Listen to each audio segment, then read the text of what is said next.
When someone goes missing, suspicion often falls on the last person to see them. When children go missing, suspicion often falls on the parents. Now, that suspicion is often unjustified and wrong. So let me guide you into looking at how that person talks to see if they're a desperately worried person or hiding something. So you'll know how to listen to and how to decode something like this. As soon as I seen they were missing, I jumped right in the vehicle and I did every dirt road and searched every culvert. The very first day I wasn't around very much because I was just searching. I was running through the woods, screaming their name till my throat hurt.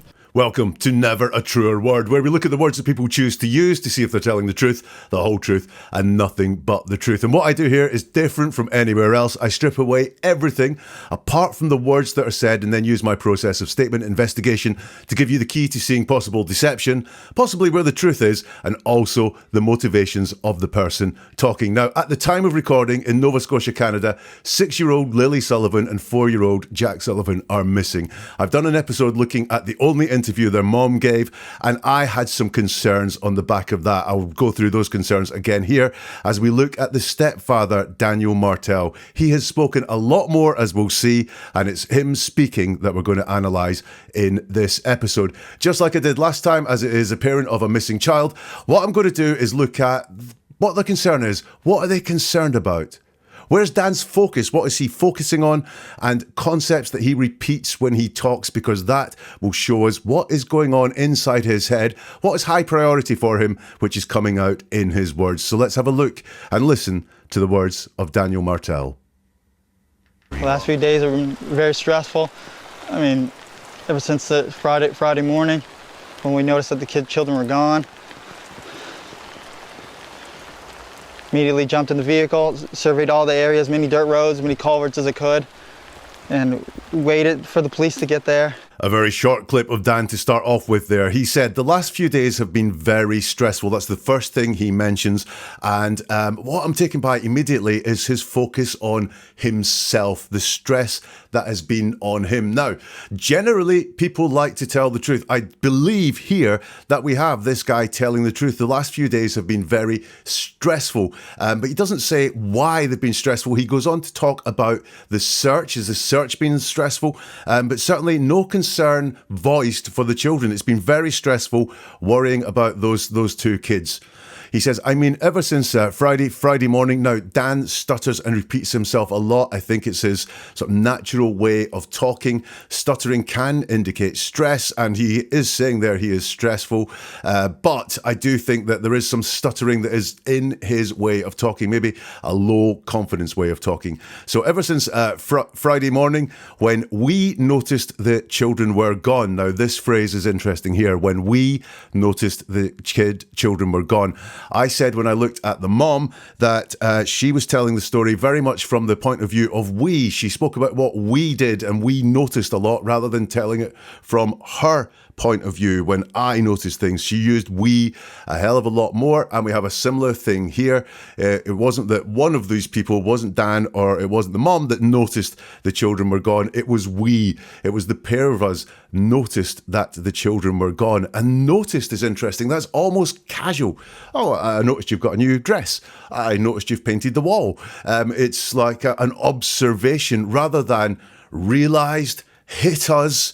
It's just very casual in terms of noticing that the children have gone rather than realising that the children have gone, rather than it being a little bit more immediate. They sort of casually noticed the children were gone. He says then immediately jumped into the vehicle. Now, what I spotted from the mom was she talked about instantly calling 911, instantly going searching, and she was very keen in her words to tell us how fast they reacted. She could just tell us how they reacted. That would be absolutely fine. I felt she had a need to persuade us how fast these guys reacted as soon as they saw the children were gone. Now, that made me think, did they really move that fast? Does she have a need to persuade and convince us that they moved fast? And I have the same thing here from him. As soon as he noticed the children were gone, I immediately jumped in the vehicle. Now, doesn't make loads of sense actually when you think about the use of that word immediately, because as soon as we noticed the children were gone, and he's going to say this at other points in the words we look at, he searched around places they could be around the house first and then jumped in the vehicle. And that's what you would expect, isn't it? You know, you wouldn't see the children have gone and immediately jump in a car without checking the immediate vicinity. But that's not what he says in his words there. And I think that's because he also has this need to persuade us how quickly they acted. I'm not sure they acted that quick. I think there is a delay between the children going missing or them noticing the children have gone missing and any actions that they took. He also has dropped a pronoun. He doesn't say, I immediately jumped in the vehicle, which would be ownership of the action. When we say I, my, me, we really own and commit ourselves to the words that we are using. But he doesn't say I there at all. He just says immediately jumped in the vehicle. So I don't think he immediately jumped in the vehicle. Two tells there for me that he didn't jump in the vehicle immediately. He says, surveyed all the areas, as many dirt roads, as many culverts as I could, and waited for the police to get there. Now, I thought surveyed was an interesting word. Surveyed is when you are looking to see something, to take in what's there. It's not searching for something. It's not looking for something. It's not hoping to find something. It's just surveying, which is taking in all what you see, rather than looking for something specific. He talks about as many dirt roads, as many culverts as I could. Now, I'm going to flag up culverts here. Water is a recurring theme in what Daniel talks about. And a culvert drains water, or is a drain through a tunnel and so on.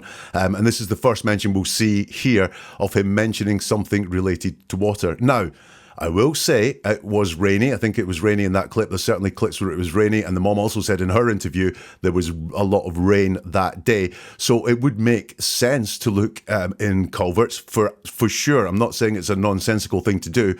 What I am pointing out is that culverts is the very first mention we'll see here as we go through what he says. The very first mention of water or water-related concepts.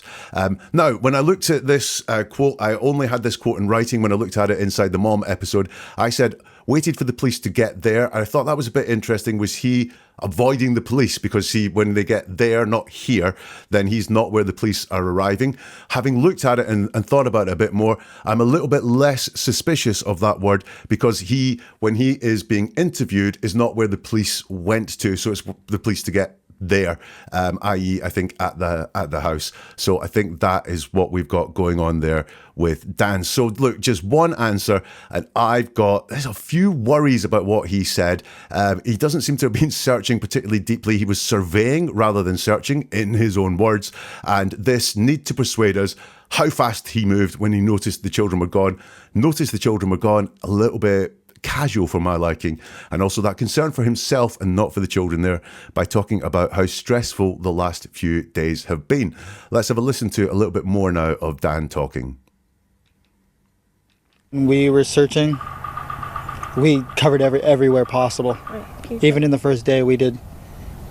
Even with me running through the woods, I was ahead of the helicopters and ahead of the drones and stuff like that. Screaming as loud as I can, just until my throat hurt. Running through water that was up to my waist. And as soon as I got back, I wasn't allowed back in the woods until a man dressed in a military outfit said I could go back into the woods. So he starts off there by talking about we again. We were searching. Now, this is not a follow-on from the interview that we've just seen, I don't think. So while in the first clip he was talking about what he did, here he's talking about we, but he's talking about we were searching. Nothing suspicious about that. It's just, again, it's a story from the point of view of we. And he does mention searching here, which is good. So we were searching. We covered everywhere. Everywhere possible is the next thing that he said. Now, this is an absolute. We covered everywhere possible. Now, that does sound very wide-ranging. We searched we covered everywhere. But then it's qualified a little bit by saying possible. So what does possible mean there? It's kind of convincing us with the use of the word everywhere that this search was very extensive. And then it's qualified with possible, and we don't know how wide that was now because it's been qualified by the word possible. He says, even in the first day, even with me running through the woods, I was ahead of the helicopters and ahead of the drones and stuff like that. Now, even in the first day is how he starts off that segment there. Again, this feels to me like he is talking about immediacy, quick action. And again, as we go through what we listen to from Daniel, he's very keen to say that from day one, he was searching. Why is that? Why is it important for him to say that? Why is it important for him to get that out in his words? Once again, he's showing a sort of concern for self. This is almost like a resume statement. Look what a great guy I am. I've been searching since day one. I've been doing a lot of searching there. I'm not saying it's not true. What I'm saying is I'm interested in why he feels the need to tell us this, to tell us about his actions. We still haven't had any concern for the children verbalized. You could say that the fact he's talking about searching is interesting, that he is showing concern through the search, but he's not verbalizing concern for the kids. And you'll notice as well that he's not saying what he was searching for. He hasn't added the children into that. We were searching. We covered everywhere possible. Doesn't say what he is looking for. Then we have that, even in the first day. And then he talks about, even with me running through the woods. I'm interested. If you're searching for something, is running the best way to search? Running is the best way to cover a lot of ground and to look active and even to be active. But is running the best way to search for two small children? Or is this, again, a need in language to show how active he has been, to get across to us just how much damn work that he has done? And he talks about running through the woods, and woods will come up a lot with this guy.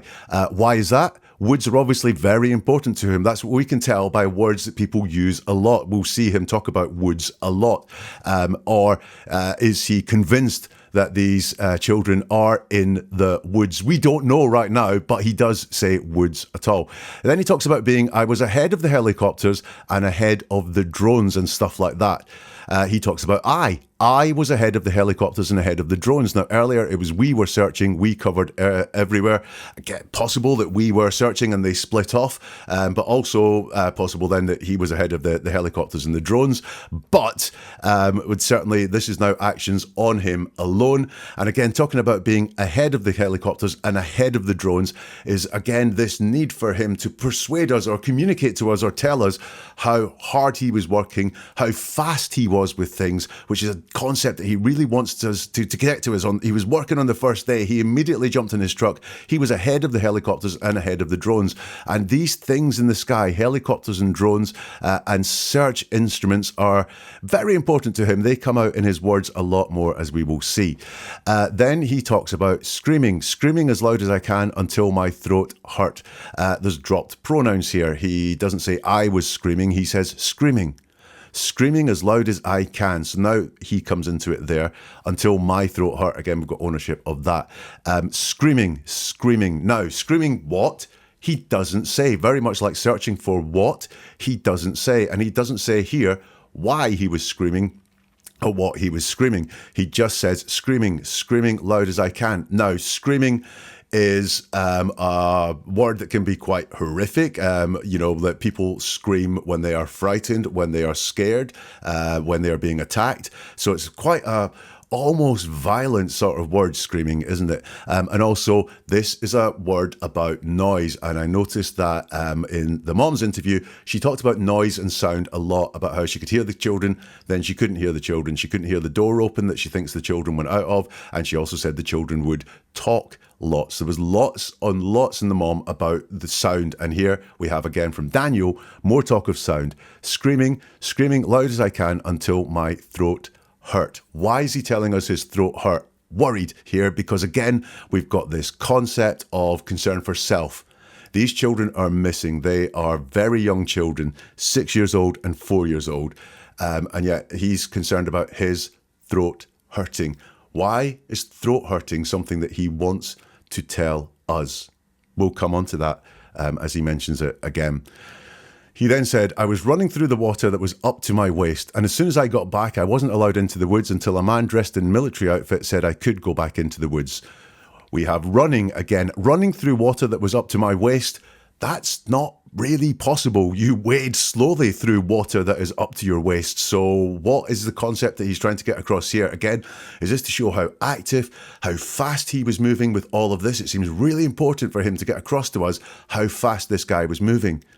Running through water. We have mention of water again from Daniel there. I know it was raining, so water in some ways would be natural to be about, but he feels the need to tell us he was running through water that was up to his waist. Again, is this potentially constructed to it should be constructed because you can't run through water that's up to your waist. You can try, but you can't. So is this to show how active he was? But the mention of water is there again. And then he talks about, I wasn't allowed back in the woods. And he doesn't really, again, this doesn't join up. He doesn't tell us that he left the woods and tried to get back into the woods. He just says to us, I wasn't allowed back in the woods until a man dressed in military outfit said I could go back into the woods. I don't quite know why he feels the need to tell us that he couldn't get into the woods until he could get into the woods. But again, getting into the woods is really, really important to Daniel. Let's get some more from the guy. As soon as I seen they were missing, I jumped right in the vehicle and I did every dirt road and searched every culvert. The very first day I wasn't around very much because I was just searching. I was running through the woods, screaming their name till my throat hurt. Okay. Familiar concepts coming up here from the guy. As soon as I seen they were missing, I jumped right in my vehicle. I did every dirt road and searched every culvert. So this is a different interview from the one we've looked at before. So I'm fine with the fact that he's repeating himself because he's telling the same story to a different person. But it's interesting about the concepts that he is repeating here. Nothing about worry or concern for the kids is coming through in the things that he's repeating. What we get is, as soon as I seen they were missing. So again, we've got this immediacy, this need for him to tell us that he moved quickly, he reacted quickly. As soon as I seen they were missing, that again, not realised, not got the fright of my life or anything like that. It's I saw they were missing. Now, that really, I saw they were missing would only work if you thought they were in one place and were convinced they were in one place and then they weren't there. When they, in their telling of the story, these guys, the children got out and went out to play outside, and it's that point they disappeared. So seeing they were missing doesn't really hold up there as a word description. It would more be realised they were missing that was there. I jumped right in the vehicle. So again, we have this concept from the guy that he moved straight away. I jumped right in the vehicle and I did every dirt road and searched every culvert. Another mention of water around these missing children. He then says, the very first day I wasn't around very much because I was just searching. Wasn't around what very much? You were around, you were searching. So I'm not quite sure what he wasn't around the house where the children disappeared from. Is there something that's potentially put to him that it's suspicious that the day the children went missing, you weren't around the house very much? I don't know if that accusation has been put to him, but it's important for him to explain why he wasn't around very much the very first day. And he says, because I was just searching. If you're a regular here, you'll know my suspicion of the word just. It's a red flag word for deception. As I always say, just because someone uses the word just, like I did there, does not mean they are lying or they are deceiving you, but you should dig into why does that person use just? Are they trying to narrow my focus down on something? Are they trying to make something sound very small so you don't pay it a lot of attention? But he's used the word, I was just searching. Makes me think it's possible he was doing more than searching that day. He says, I was running through the woods, so we have the mention of the woods again, and then once more screaming their name until my throat hurt. So again, he doesn't use I on screaming. He doesn't say I was screaming their name, which would be ownership and showing that he is committed to talking about himself doing it. It's not done with I, it's screaming their name. Now, this time we do have what he was screaming, but we do have that mention of screaming again. So we've got another sound word going on there, screaming their name until my throat hurt. So that's twice in two different interviews he's mentioned screaming and hurting throats. Both of those imageries are in his head, screaming and hurting throats. And in my opinion, in my thoughts, those are not, screaming and sore throats are not reassuring words to hear from the last person to see children alive at the moment. And I hope I'm really wrong on that one, but I do not like screaming and throat hurting. Twice now he's done it. I do not like them coming from someone who is talking about being searching for these children. I could be wrong. I really do hope I'm wrong, but I do not like those words there. So we've looked at a lot of Daniel talking so far. I see repeated mentions of water, repeated mentions of the woods, repeated mentions of a throat hurting, and a sense of immediacy that he wants to get across to us, and also conveying the fact that he was out there searching and how hard he was working on the search is very, very important to the guy. Coming up, we'll look at how Daniel talks in detail about the moment he realised the children were missing. And what doesn't he speak about? That is possibly very revealing. Hey, listen, ever feel like you're not being told the full story? I'm feeling like that right now with Daniel. And you're right, because this is happening to you all the time. I'm here to give you the key to digging deeper into that, because this is about hearing the world with new ears. That's what I do in this channel. I hope that I can help people hear the world in a very different way. So I want to share this with as many people as possible. So if you want to unlock the secret for yourself, subscribe to this channel, follow it, join in the movement, and delve into the archives. There's a treasure trove of cases waiting for you to explore.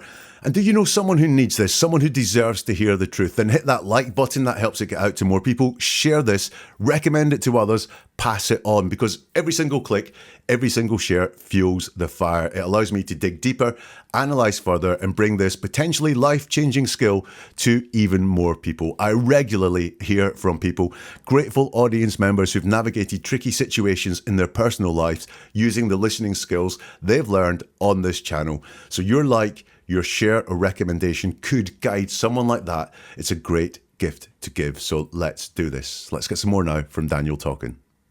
They hate being wet and cold, so they immediately would have came right back into the house. The only two prints are right beside the house facing the road, and then that's it. And finally, we have Daniel talking in some detail about the children. He says they hate being wet and cold, so they immediately would have came right back into the house. The only two prints are on the right beside the house facing the road, and then that's it. So he's talking about the children, and he's showing concern for them, although it's not voiced as concern, it's just voiced as factual process information about those children. Very much like the mom, this is a reassuring way of talking about the children in some way, because he's talking about them in the present tense. Trust me, I've done a case recently where I'm looking at a missing person, and there are a lot of people talking about this missing person in the past tense, suggesting psychologically they think that person is no longer with us. Here we have present tense. They hate being wet and cold. So that is a reassuring fact for me. We have the mention of water again. They hate being wet and cold. Water looms large in Daniel's telling of this story. So they immediately would have come right back into the house. We have this sense of immediacy. Again, things happening quickly is obviously a priority for him to talk about, and would have came right back into the house.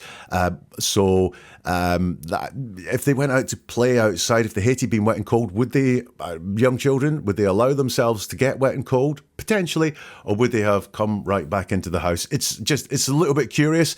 It is talking about the children and their personalities. It is talking about them in the present tense. But again, it's not very wide. He doesn't talk about why they hate being wet and cold. He doesn't talk about what else he thinks could have happened, although he does talk about two boot prints, and he talks about that in quite a few things I've seen him talk about. He's very focused on these boot prints, although they do, like he says, there are two footprints facing the road, and then that's it. He doesn't, again, expand on what he thinks or what he means by mentioning those things. Anybody who has any information, or you think you've seen something or hear something, or any messages from friends about hearing something, just contact your local police services. Anything, guys, anything. I included that because this is him appealing for information, and it looks like a genuine appeal for information. He's not frightened of what information it appears could come forward. Anybody who has any information or you think has seen something or hear something or any messages from friends about hearing something, just contact your local police services. Anything, guys, anything. So whatever the truth of this whole situation is, he's not frightened of appealing and asking for anybody who has any information to get forward to local police. He is very open to the idea that people can come forward to the police with any information. That's all very wide. But did you notice anything else there? The focus on hearing something Anybody you think has seen something, so that's seen something, and that's entirely natural with missing children. Have you seen them, or have you seen children's clothing, or anything like that? And then, or hear something. So we've got to focus on sound again. Did anyone who hear something, or any messages? Now, messages can be written, but again, messages are a sort of verbal way of communicating. Again, verbal noise from friends about hearing something. So this makes me wonder that, again, sound is really important. Was there some sound, some noise associated with the children going missing? And that is leakage from inside him, that he knows that noise was associated with these children going missing. Let's get some more from Daniel. I'm out here still searching, still fighting to try to find them.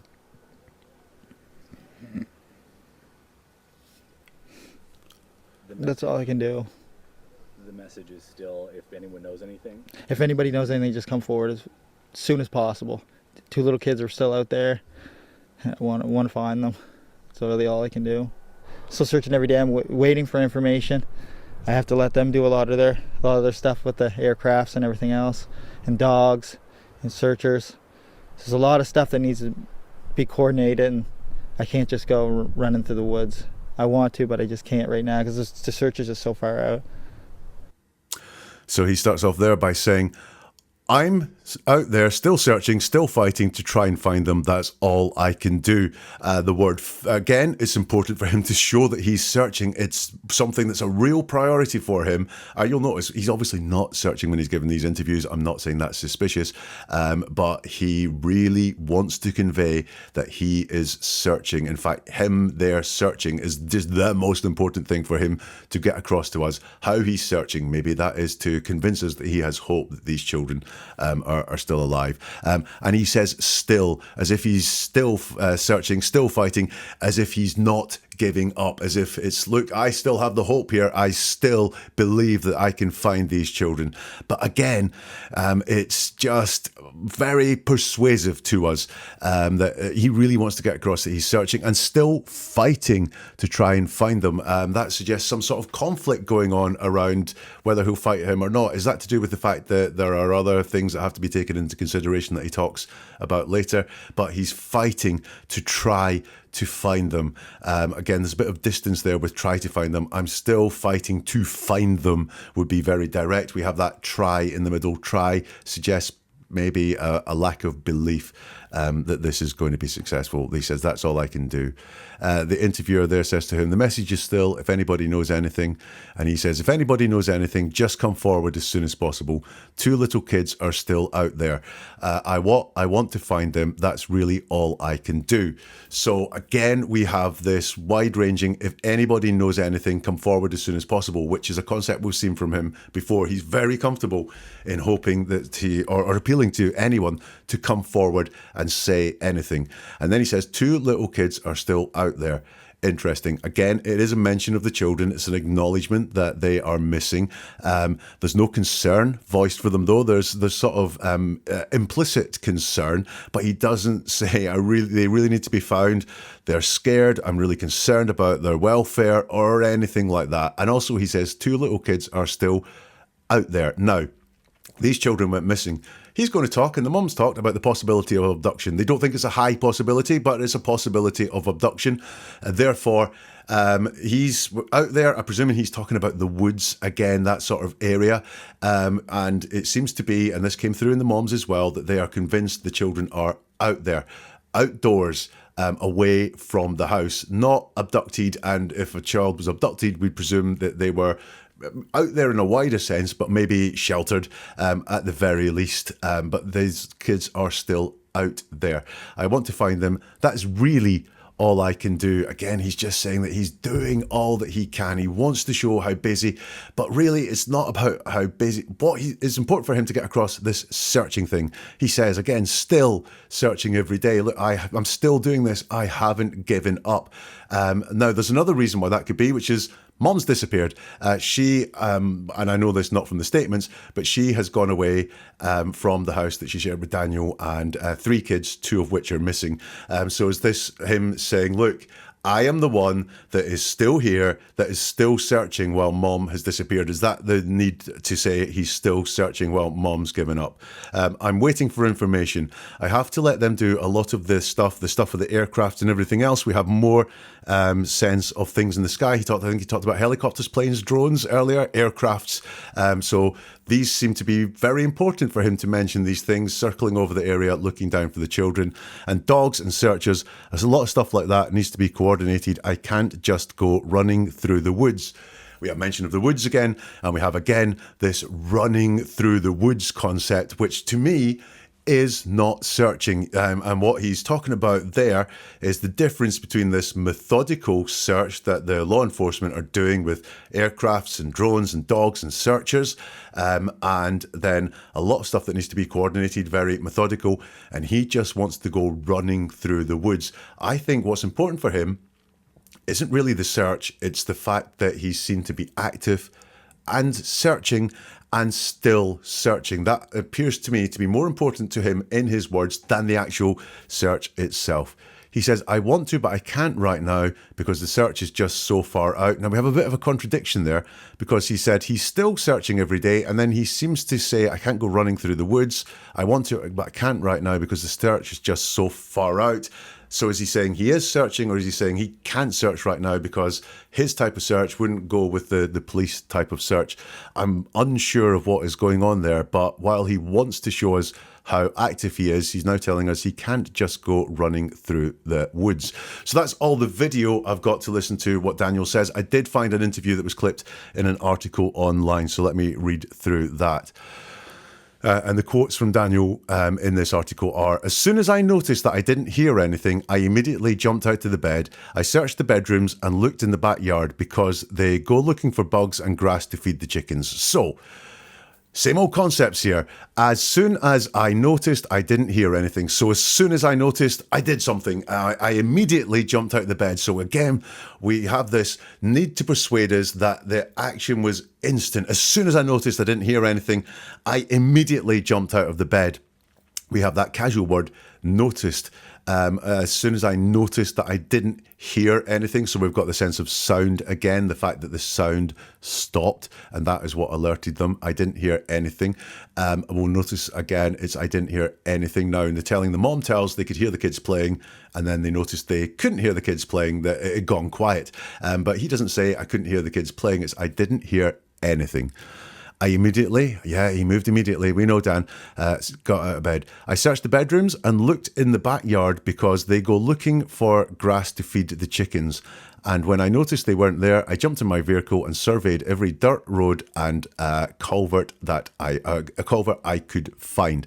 So we have I searched the bedrooms and looked in the backyard because they go looking for bugs and grass to feed the chickens. So he needs to tell us why he searched the backyard. And this is almost a kind of binary search. I checked the bedrooms and the backyard. He doesn't say he checked anything else out. It was check the bedrooms and then the backyard. No mention of living room, lounge, kitchen, front yard, immediate vicinity or anything like that. It's kind of like he checked the bedrooms, he checked the backyards and ruled that out.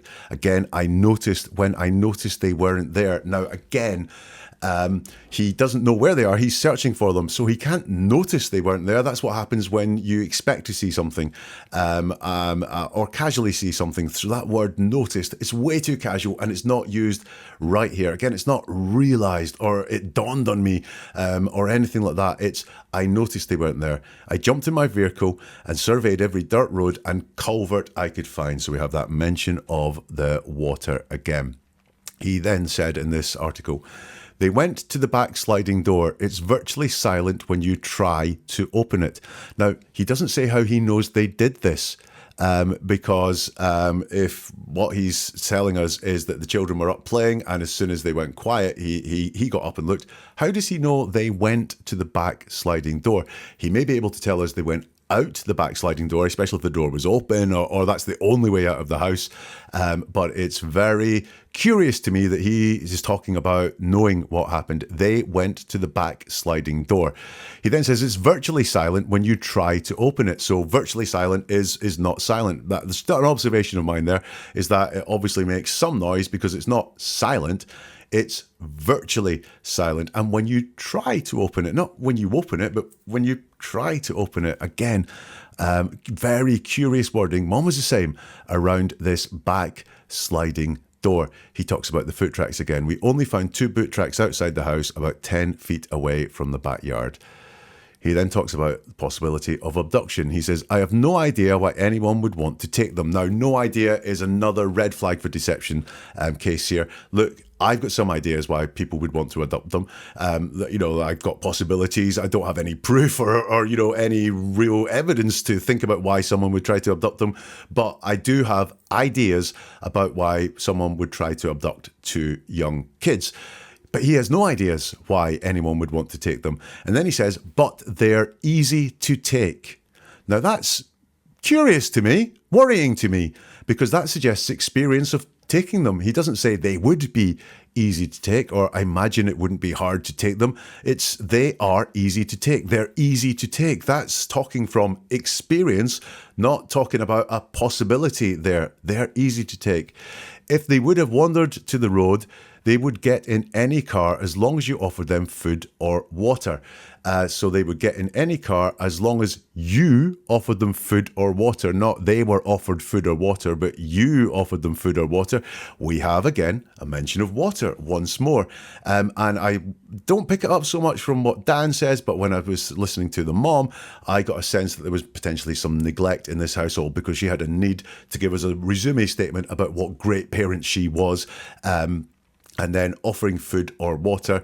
That's very basic rations, if you know what I mean. He does then go on to say, or even candy or anything like that. Well, potentially for a lot of children, candy would be the treat on top of the regular food, water that they have. That would be the lure to get them away. But here he's talking about very basic rations that would get them away, food or water, or even candy or anything like that, or even to see mom and dad, they would immediately get in. We've got that word immediately again. He wants to show how fast this went for some reason. Even to see mom and dad is, I find that a mind-blowing concept to mention because they've just left mom and stepdad's house in this possible scenario that he's putting there. So would they get in a car to see mom and dad when they could go, no, I'll just turn around and go back in the house and see mom and dad. Interesting there for the guy. I don't like this interview there.